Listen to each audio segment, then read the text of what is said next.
de France. Vous connaissez certainement les lapins crétins sur France 3, ces personnages animés, déjantés, il faut bien le dire, qui sont nés dans l'imagination de créateurs vidéo. Leurs aventures sont maintenant déclinées en bande dessinée. D'ailleurs, le 7e tome vient de sortir. Il faut savoir que le précédent s'était vendu à 80 000 exemplaires, un record. Dominique Poncet et Alexandre Dupont nous plongent dans l'univers des lapins crétins. Des bestioles déjantées, maladroites, sans mémoire ou presque, sans cervelle ou à peine, et prêtes à faire toutes les bêtises, même les pires. C'est dans un jeu vidéo que naissent en 2006 les lapins crétins. Aussi drôles que méchants, il ne leur faut pas un an pour qu'ils deviennent des stars internationales. Mais cela ne va pas étonner vraiment leurs créateurs. Ce petit lapin qu'on aimerait avoir voilà, et caresser, en fait, c'est une espèce de brute et un monstre de bêtise.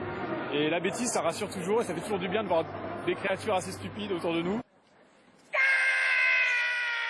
En quelques années, les lapins crétins, qui amusent les petits comme les grands, sortent des jeux vidéo et deviennent un phénomène marketing.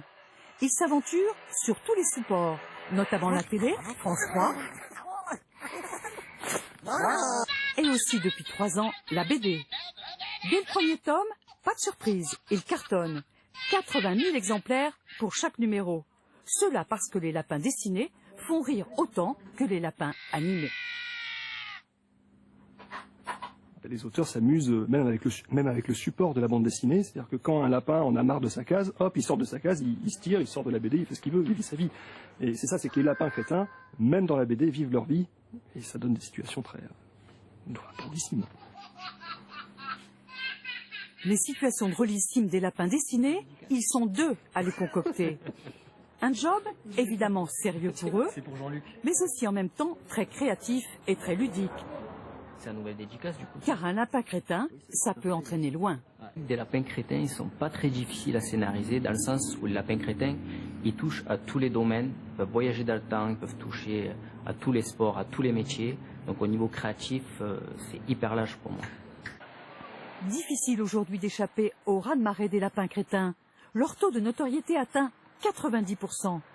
Comme leur prolifération ne semble pas prête à s'arrêter, ils seront peut-être un jour plus nombreux que les vrais lapins qui, eux, n'en demandaient pas tant.